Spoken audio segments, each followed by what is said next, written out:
दोस्तों, आप यूपीएससी की तैयारी कर रहे हैं तो आपको यूपीएससी का सिलेबस जानने की ज़रूरत होती है। तो इसमें मैं जियोग्राफी का सिलेबस बता रही हूँ। इसमें मेन पार्ट होता है भौतिक भूगोल। भौतिक भूगोल, भारत का भौतिक भूगोल। भौतिक भूगोल होता है, एक भारत का भौतिक भूगोल होता है। तो उसके अंदर ये सब टॉपिक्स होते हैं, जिसके अंदर टॉपिक दिए होते हैं उसके अंदर भी सब टॉपिक्स होते हैं, उसके बारे में बता रही हूँ।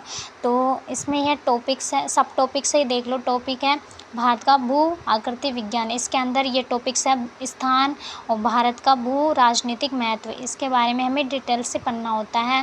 फिर इसके बाद में आता है भूवैज्ञानिक प्रभाग, इसके अंदर प्रायद्वीपीय खंड, हिमालय और अन्य पर्वत श्रृंखलाएं, प्रायद्वीपीय पर्वत श्रृंखलाएं ये जानना होता है। फिर सिंधु गंगा ब्रह्मपुत्र मैदान, भू आकृतिक प्रभाग, इनके बारे में हमें जानना होता है। फिर इसके अंदर आता है अपवाह तंत्र। अपवाह तंत्र के ये सब टॉपिक्स होते हैं, ये देख लो सही से।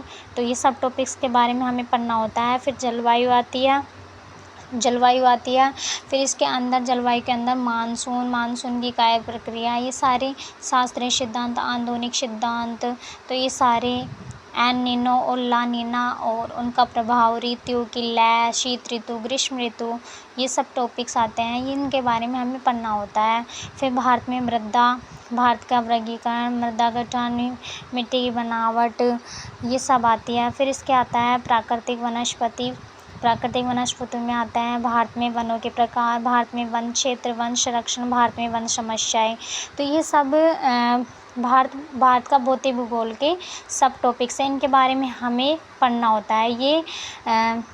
ये है भौतिक भूगोल का, भारत का भौतिक भूगोल का सिलेबस। हमें इन टॉपिक्स को कवर करना होता है यूपीएससी के अंदर। ये है मेंस का सिलेबस है ये, तो मेंस के अंदर इन टॉपिक्स को कवर करना होता है।